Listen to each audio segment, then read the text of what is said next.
In March 2022, a big party is being held at Hotel Arts, a 5-star luxury resort at the seaside in Barcelona.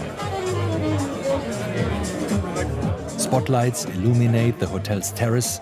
There's music, body-painted dancers move to the beat, food and drinks are free, and there are hundreds of people.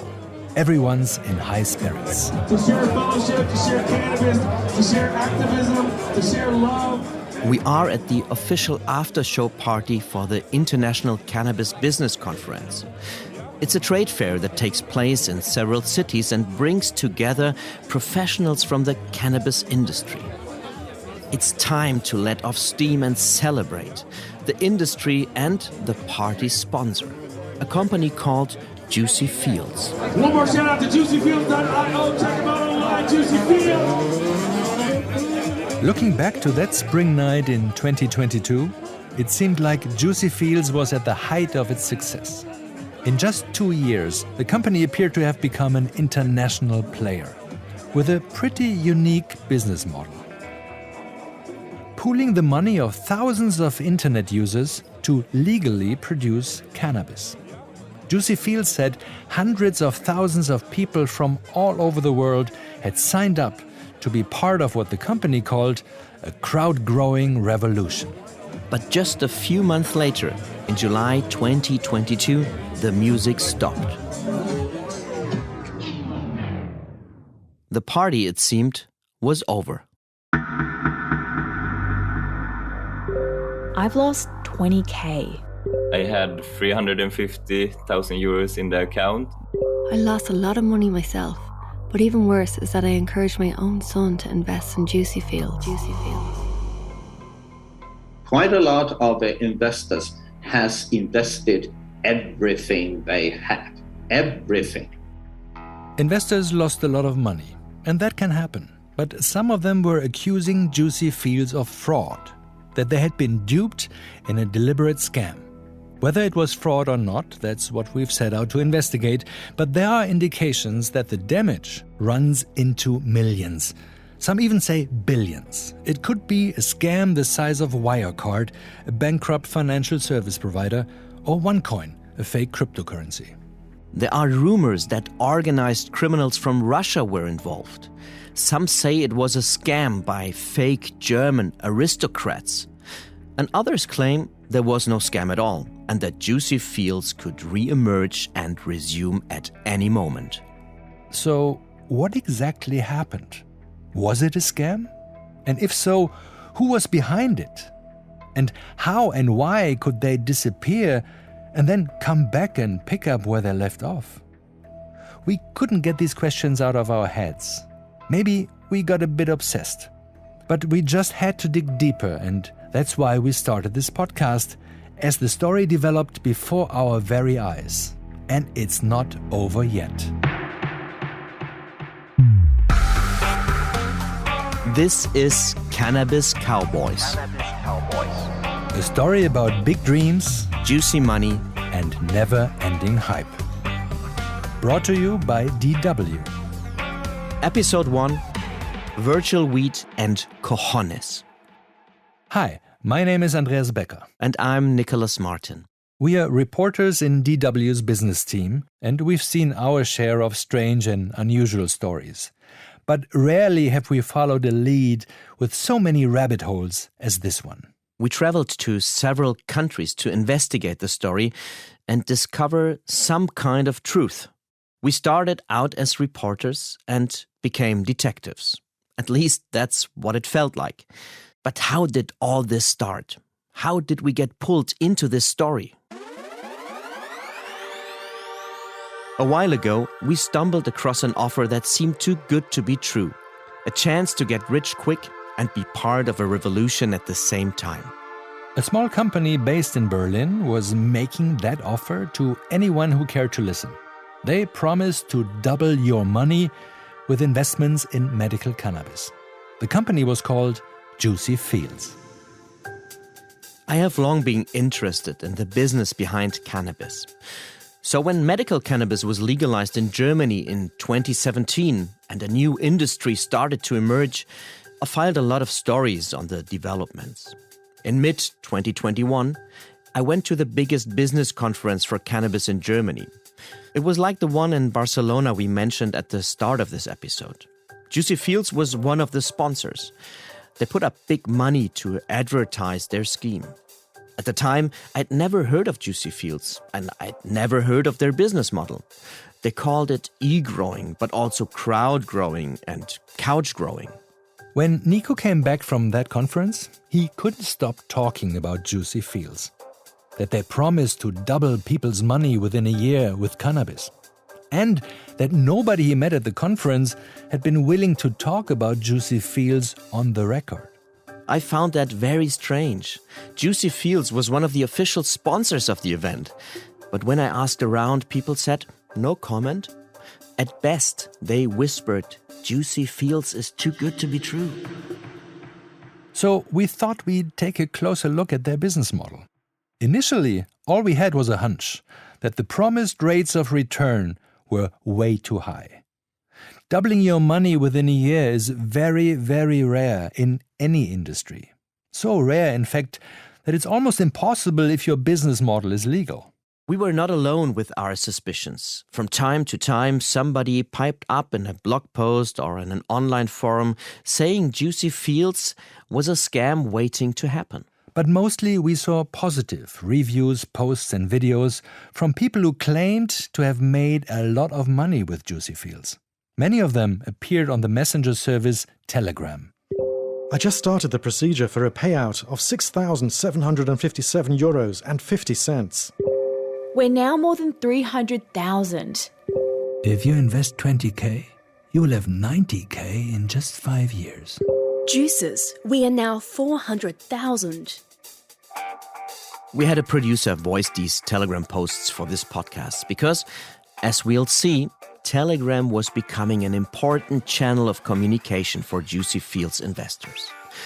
There were groups in several languages: English, German, Spanish, Dutch, Italian, Portuguese, French, Hebrew, and even Chinese. The bigger groups had around 20,000 members, and most of them seemed to love Juicy Fields. We'll all be earning good money thanks to that magic plant. It's one of those opportunities. People who miss out now will later say, "Oh, I wish I had." We reached out to get in touch with people in these Telegram groups. It wasn't exactly easy. In money matters, people tend to be a bit suspicious of journalists. But then we met a guy who calls himself Eddy. Ja, hallo, mein Name ist Eddy und ich bin bei Juicy Fields e-Grower. Eddy agreed to be interviewed in his home in a small town somewhere in Germany. So we've met him. It was back in April 2022. Eddy is in his 30s, and while his girlfriend played with their daughter in the next room, he turned on his computer in the living room, logged onto his Juicy Fields account, and took us on a tour. Wir befinden uns jetzt hier in meinem virtuellen Gewächshaus. We are now in my virtual greenhouse. You can see here that I have 1,004 plants. Meine 1,004 Pflanzen habe. Each plant in Eddy's virtual greenhouse represents a real cannabis plant, he explains. Da kann man im Prinzip ab 50 € einsteigen. The minimum you need is 50 euros. There are 4 different types of plants. The cheapest is called Juicy Flash and costs 50 euros. The 3 other plants cost 2,000 euros each. Die anderen 3 sind ab 2.000 € zu erwerben. The difference in prices seemed a bit strange to us. One plant for 50 euros and the others for 2,000 euros with nothing in between. The plants also varied in yield. That's how many grams of cannabis you could expect to harvest. And they varied in life cycles, how many times they blossom and how often they can be harvested. It took a bit of math to find out which plant was the most profitable. And we did that, of course, only to be surprised that it was the 50 euro entry-level plant, Juicy Flash. But despite all their differences, the plants had one thing in common, said Eddy. Und dann hast du sie virtuell in deinem Gewächshaus. You keep all the plants in your virtual greenhouse. You never actually get in touch with them. You don't have the plants in your house. You can't touch them. It all happens virtually. Alles in deinem virtuellen Gewächshaus. Juicy Fields said it would take care of the real work, the planting, watering, harvesting, drying and processing of the plants.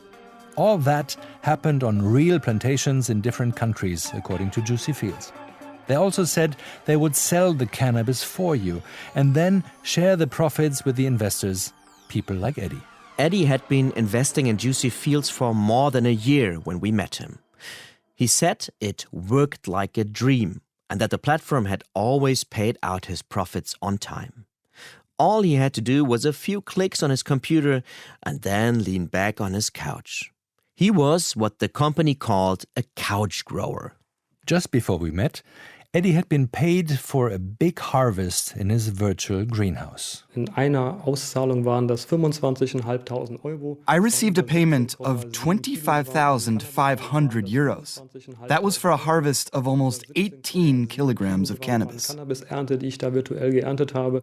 With fat profits like that, Eddy got dreaming of a better life. For his wife, their little daughter, and for himself. Letztendlich denke ich mir dann, wozu noch arbeiten gehen? I think to myself, why should I keep going to work every day if I can make 25 grand a week? It's just crazy. Einfach Wahnsinn. Eddy and his girlfriend invested a big chunk of their savings in Juicy Fields. Mit meiner Partnerin mittlerweile beide. Together, we've put 80,000 euros into this platform. In der Plattform dabei. When we met in April, I sat next to Eddy as he logged into the platform. I could see the account information myself. 80,000 euros is a lot of money. But Eddy said he had done his research. At the beginning, he had been skeptical himself.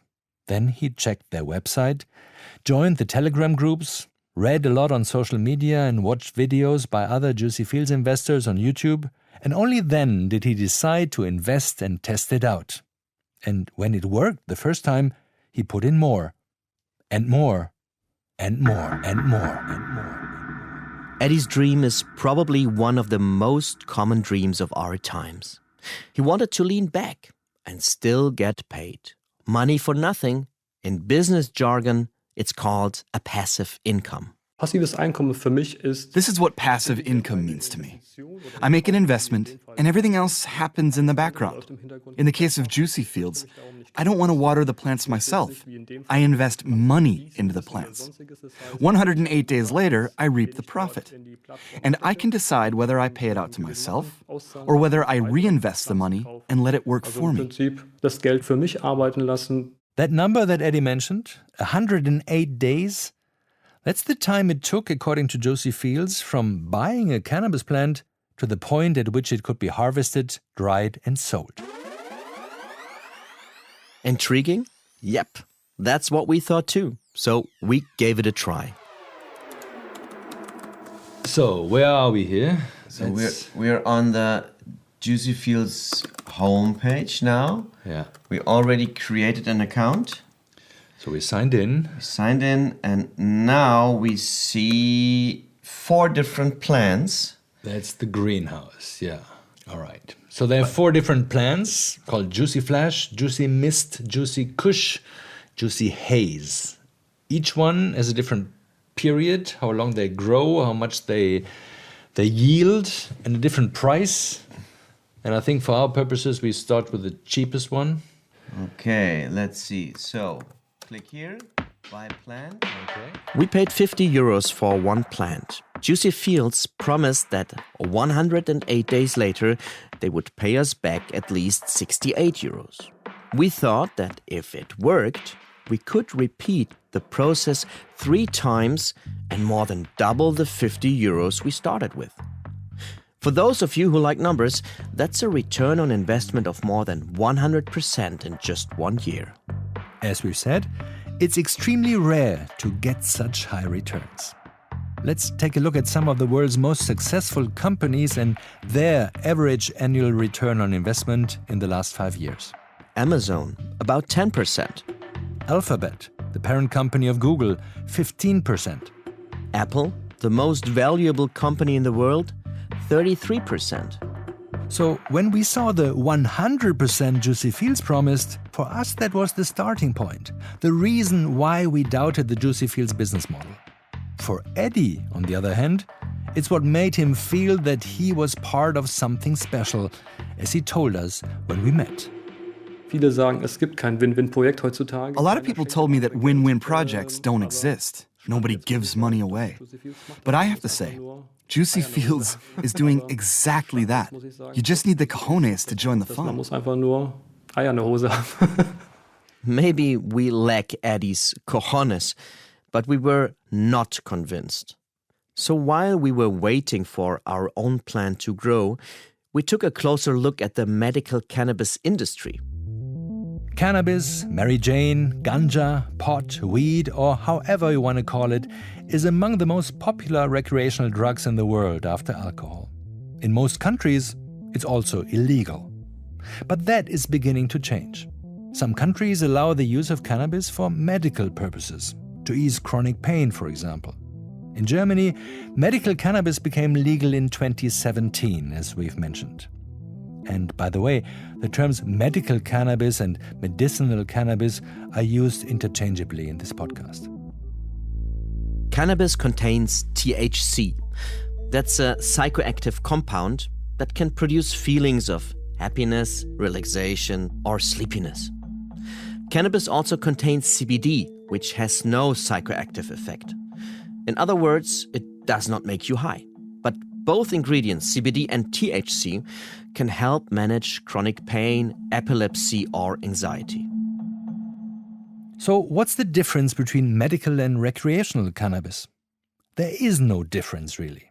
Medical and recreational are two different legal categories for the same substance. Only certified medical cannabis can be sold through pharmacies, and there are strict regulations when it comes to quality regarding the levels of THC and CBD, for example. Some jurisdictions have gone further.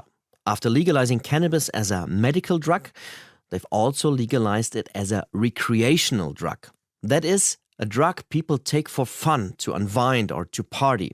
That's legal in Uruguay, parts of the United States and Canada, and celebrated.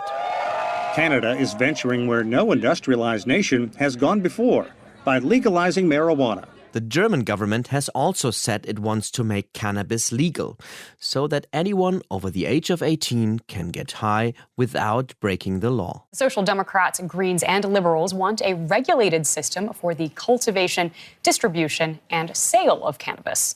It's not just consumers who could benefit, but also the pharmaceutical industry. So there's money to be made with cannabis, a lot of money. And it's not surprising that the companies which are producing cannabis are not mom and pop stores, but big corporations, especially in Canada and the US. Many of these companies are listed on stock exchanges. The value of their stock runs into the billions of dollars. Here are some of the biggest. Curaleaf from the US is worth more than $3 billion at the time we produce this podcast. Green Thumb, Tilray, and Trulieve, also from the US, around $2 billion each. And Canopy Growth from Canada is worth more than $1 billion. But as we dug deeper, we learned something quite surprising. Despite all the hype, hardly anyone was making any profit. We're still in the very early stages, and none of these companies are generating free cash flow yet. They're all free cash flow negative. That's Christopher Inton. He's an analyst for Morningstar, a financial services company in Chicago. Inton specializes in cannabis business. And what he means by cash flow negative is that most of the big cannabis companies are effectively burning money. They are betting on the future, like some big internet companies used to do. Look at Amazon and companies like that. There was a long period when these companies are not profitable. Let's recap for a moment. Where cannabis is legal, the market has transformed into a legitimate industry. It is dominated by a handful of multi-billion-dollar corporations which are listed on stock markets. But most of those companies are not making a profit yet. So that would be a problem for Juicy Fields and its business model, wouldn't it? Because in order to double people's money, they'd not only have to be profitable, but extremely profitable. Did Juicy Fields do something different from the big guys? That was the next question. So we had a look at how they pitched their business. We believe that the cannabis industry, specifically the medicinal marijuana sector, is dominated by a small monopoly of large corporations where smaller, innovative companies are struggling to establish themselves. This is from a promotional video Juicy Fields put up on YouTube. They don't mention that even the big guys aren't making a profit, but they do establish a narrative. Juicy Fields represents average people who want to grow their own pot.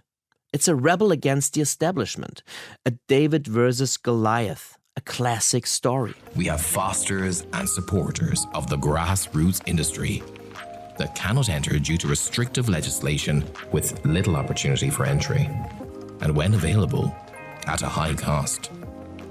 What the video alludes to here are the rules and regulations in place to ensure a constant high quality, especially for medical cannabis. After all, that's one of the points of legalizing a drug: better quality. How much THC does it contain? Can you be sure that your weed isn't contaminated with dangerous chemicals? Or that it's not mixed with tea leaves? When cannabis is legal, people shouldn't have to rely on their dealer's word. That's why producers of cannabis have to get their product certified. And to get consistent quality, they need to control production. All of that makes growing weed more expensive, says the analyst Christopher Inton. Technically, you can grow cannabis in a room that has no sunlight. And what they do is they use artificial lighting to mimic the sun. And when you control all the factors like that, you could both accelerate your growth, but also really maximize quality. But doing so is very costly. Running those lights requires a tremendous power bill. Those lights also generate a lot of heat. And so you need air conditioning and such to offset that. And so the power bills of indoor tend to be the highest. Growing cannabis outdoors is much cheaper, but also a lot riskier. Sudden changes in temperature, storms, pests. There are a lot of things that can ruin your harvest. So wherever you choose to grow your weed, you need a lot of money to ensure quality and protect your plants. Money that most of the little guys just don't have. But Juicy Fields said it had the solution. Crowd growing is the solution to that. You heard right. Crowd growing. We've mentioned that before. It's a play on crowdfunding, which is what happens when a lot of people come together via an internet platform and pool money to invest in something, like an upcoming musician or a new product. It's the same basic principle with Juicy Fields, only here the money goes towards growing cannabis. Anyone from now on can grow cannabis virtually by buying a clone of a plant through our platform. Our partners, who are fully licensed growers, cultivate the plant that the couch grower acquired. We grow medical cannabis together and realize a good profit from its sale. With this and similar pitches, Juicy Fields managed to convince thousands to trust the company with their money. Like Martin, a father of 3. Heute bin ich bei 1000 Flash. Right now I have 1,000 Flash. That translates to 50,000 euros. I also have 5 Haze, so all in all, I put in 60,000 euros into Juicy Fields. Martin prefers that we don't mention his last name. We spoke to him in early 2022. At the time, he was in Mexico with his wife and kids. Before that, the family had spent several months in Portugal. Martin said he was living the good life thanks to Juicy Fields. He had quit his job as a dental technician in Germany, a job that he'd worked in for 19 years. Now Martin was paid by Juicy Fields to spread the word, to attract new investors. Tatsächlich war Juicy Fields mein erstes Investment, aber Juicy Fields was actually my first investment. I was intrigued because it was about cannabis. I've been into cannabis since I was a teenager, and I was super psyched that such high profits were possible after only a few months. So I was hooked. And now Juicy Fields kind of feels like my company. Dass es zu meinem Unternehmen geworden ist quasi. When we met Martin, he was working for Juicy Fields as a webmaster. That's what the company called their freelance promoters. For Martin, it turned out to be a very lucrative job. In my best month, I made 71,000 euros just in commissions. On top of that came the profits from my own investments on the platform. All in all, I earned roughly 80,000 euros in my best month. 80.000 Euro habe ich im besten Monat verdient. Martin and the other webmasters worked hard to make the Juicy Fields community grow. Successfully, according to the company. By the spring of 2022, 300,000 people had signed up to the Juicy Fields platform. A few months later, the number had climbed to 500,000, with each new member seemingly dreaming of quick and easy money, an endless stream of passive income. So there was a lot of buzz on Telegram, YouTube, and other social media platforms. Hola, Juicies. 2020 fourth quarter, 25,000 kilograms of dry flower. Descubra tudo isso e muito mais em JuicyFields.io. Daniel and thousands more from their sofa are helping to produce medicinal plants. Apadrina una planta y genera ganancias. Reciben sus ganancias. 2021 first quarter, 75,000 kilograms of dry flower. Stop there. The last number is important. Let's listen to it again. 75,000 kilograms of dry flower. 75,000 kilograms. That's 75 tons of dried flour. That number just couldn't be right. Dried flour is industry jargon for the part of the plant that is actually sold as cannabis. It's lots of tiny little flowers clustered together in a so-called bud. You crumble bud into a joint. Not that we are advocating you do that right now. But bear in mind that cannabis is still not a normal commodity that you can legally ship to wherever you want. For example, no cannabis produced outside the US is allowed to enter the US, according to the federal law there. And Canada only allows imports for scientific purposes. That means if you want to sell cannabis in the US or Canada, the world's two biggest markets, you have to produce it there, locally. But Juicy Fields did not have cannabis plantations in either country. They claimed to grow cannabis via partners in Portugal, South Africa, and some Latin American countries. With the US and Canada off limits for Juicy Fields, the next two biggest markets for medical cannabis were Germany and Israel. But in 2021, Germany and Israel imported only a little more than 20 tons of dried flour in a whole year. Other countries such as Italy, the Netherlands, and Australia imported just a fraction of that. So even if Juicy Fields was the only company selling cannabis internationally, its claim to produce 75 tons of dried flour in just 3 months is way more than it could sell. We should mention here that Juicy Fields was often a bit careless when it came to numbers, even their own production numbers. In some publications, they talk about 75 tons in 3 months. In others, it's 72 tons in a whole year, or even 120 tons. But whatever numbers they used, they were always way too high to make sense. There was another thing that had our alarm bells ringing, and that was production cost. Juicy Fields claimed they could produce a gram of medical cannabis for between 20 to 30 euro cents. That is less than half of what counts as the minimum in the cannabis industry. Cannabis producers are secretive about their production cost, but some have told us that it costs at least 70 euro cents to produce a gram of medical cannabis. My name is Lana Korneva. We are specialized for import and distributing medical cannabis. We are currently importing from Lesotho, it's in Africa.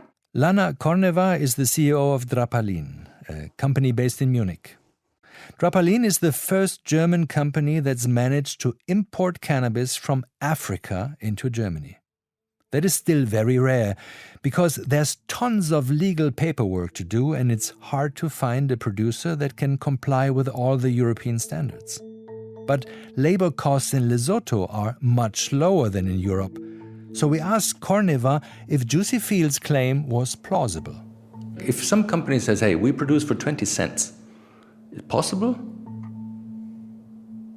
No, not under GMP and GACP standards. The abbreviations you just heard, GMP and GACP, those are European standards for imported medical products. Every gram of cannabis sold in Europe needs to meet these standards and have them documented with certificates. It's a lot of paperwork, like we said, and paperwork costs time and money. So, having spoken to Lana Korneva, we started to feel like the picture was getting clearer. Something was definitely not right about Juicy Fields. First, given the state of the cannabis industry, it's all but impossible to generate profits high enough to double investors' money. Second, the amount of medical cannabis Juicy Fields claims to produce is far higher than international demand. Third, the cost of production are far lower than is possible. So we had a list of indicators that something was wrong with Juicy Fields. They gave us reason to doubt, but doubt is not proof. That's why we didn't publish our findings right away. We needed to find solid proof. And when we started our investigation, we weren't even sure we'd ever find that proof. Which brings us to this question. What was our motivation to dig deeper? I think what made it so appealing was the contrast. On the one hand, we had this immediate gut reaction. Doubling your money legally without apparent risk, that can't be right or possible. And on the other hand, we had Eddy, Martin, and thousands more who believed so much in Juicy Fields. Some people had invested all of their savings. Others even quit their jobs. And they were all happy. Plus, Juicy Fields was present at major international industry events and conferences, as an exhibitor and as a main sponsor. And that made them look respectable, trustworthy. But would a scammer really seek that kind of exposure? Wouldn't they rather operate in the dark? After all, there was a real chance that our hunch was wrong, that we were barking up the wrong tree. But what if we were right? Then this story would serve as a good opportunity to make a very simple point, that if something sounds too good to be true, it probably is. And that it's super important to be careful whom you trust, especially in this age of social media, fake news and hype. So next, we felt it was time to get to know the people behind Juicy Fields, to meet them in person and ask them straight, what's going on? And that big cannabis conference in Barcelona seemed like the perfect place. Juicy Fields was one of the main sponsors of the event, as we've said. And they did their best to come across as fun-loving and extremely successful, super sports cars included. That's next on Cannabis Cowboys. Money, money, green. Started with a dream. Now we getting rich now, money, money, green. We have owners that sometimes like to be flashy, hence why they like cannabis and crypto. It all started with a dream. Getting rich in the rush now, Cannabis Cowboys is a DW production, researched, written and presented by us, Andreas Becker and Nicolas Martin. Our editor was Zulfikar Abani. Audio editing and mixing by Simon Berghahn. Sound design, Warner Poland. The executive producer was Judith Hartl. Special thanks to Connor Dillon, Gabriel Borrett, Neil King, Jennifer Collins, Ineke Mules, Charlie Shield, Nick Martin, Rob Matsch and Alfredo Pascual. Additional thanks to Henrik Böhme, Thomas Neufeld and the whole DW business team. The cover was designed by Ilona Wendt and Nora Charlotte Tom. If you read about Cannabis Cowboys in a podcast newsletter, that's thanks to Sam Baker. Boran Oeser took care of our promotion on social media and Christian Kühne of our distribution. Legal advice, Tobias Würkert and Thomas Gademann. If you'd like to send us comments and feedback, send us an email to cannabiscowboys@dw.com. And we are constantly looking for new leads in this story, so if you have any information regarding Juicy Fields, we would be grateful for your help. Get in touch and send us an email to cannabiscowboys@dw.com. If you like this podcast, hit subscribe, tell your friends, and leave us a comment on your favorite podcast platform. Thanks for listening.